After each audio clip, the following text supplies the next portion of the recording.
Um, Long story short, you may ask yourself what type of person is a killer person. I wasn't a gang member. I graduated from high school. I didn't do drugs. I didn't rob people. I didn't steal, you know. I was basically a good kid. Just grew up in a violent neighborhood. Got jumped a lot of times by gangs. Grew up watching my mom being abused. Couldn't protect her. Had a lot of guilt. Last time I got robbed, and I've been hospitalized a few times, got stabbed, you know.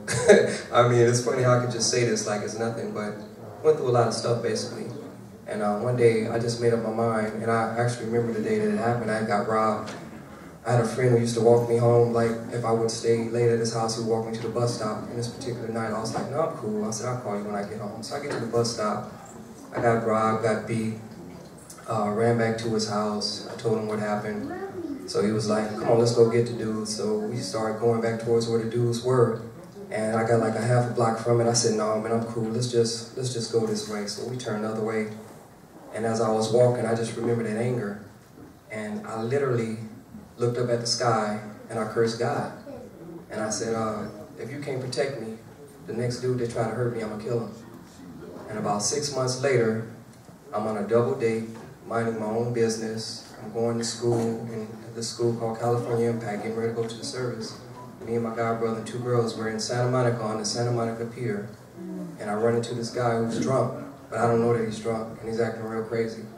And he's mad because the girl that I'm with don't want to talk to him. So she tells him, this is my boyfriend. He tells her, I don't give a F, I feel like fighting anyway. The guy had a 2-year-old son.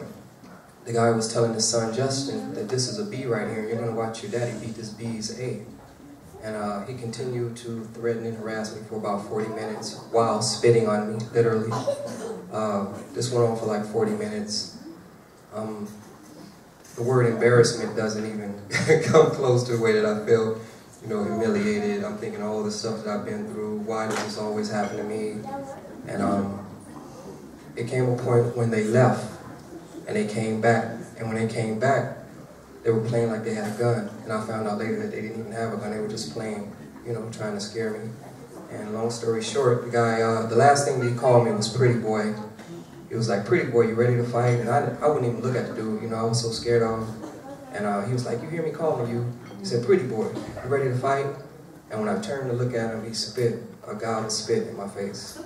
And that's when I just blanked out. And I ended up stabbing him 11 times, and I stabbed his cousin in front of his 2-year-old son. And I went to court for 2 years fighting my case. I took a deal for involuntary manslaughter, but when the judge found out that I had an assault in my juvenile record, and his father found out that I had taken the deal, he talked to the judge, they took the deal back, forced me to trial, gave me 16 to life. I had a lot of anger inside. I didn't have any remorse because I felt that I didn't ask for this, I didn't start it, I didn't edge it on. Some people get what they deserve. I felt all of that until I met the Healing Circle, which was a few years ago in San Quentin. And Paulette used to, I always tell the story that a lot of people used to come in, Elsa, Rosa, Maddie, Maggie, and they would tell us these stories, and I didn't really understand the impact of what I had did to the family of the guy who I murdered, and regardless who was at fault. And I remember Paulette used to walk around with a picture of her son, and I didn't want to look at that picture because when I was in court, I remember the DA kept putting a picture of the guy that I killed on the desk trying to get a reaction out of me.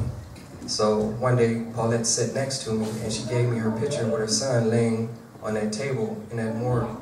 And I had to really look at the picture because I couldn't turn away from it. And at that moment, that's when I really realized the pain that I had caused to his family. And I started really, you know, feeling bad about it and wanting to do something about it. And I'll end this in a quick second. And George used to always tell me, well, a lot of you guys make these promises in prison. You say you want to do this good stuff. When you get out, you want to stop the violence, but nobody ever shows up to the Healing Circle. And one day he kind of pissed me off because I told him over and over, I'm going to be there. You know, I'm the type of person, when I say I'm going to do something, I'm going to do it. And I told him, I'm going to be there. And he was like, okay, well, we're going to see. And I don't come every time, you know, but I do show up and I do work in the community, and I've been blessed to give presentations at schools, and every day I try to give back. I know that I can never make up for what I did, but I'm doing the best that I can do, and I will dedicate the rest of my life to stopping this violence. And thank you for allowing me to speak, and thank you, Henderson.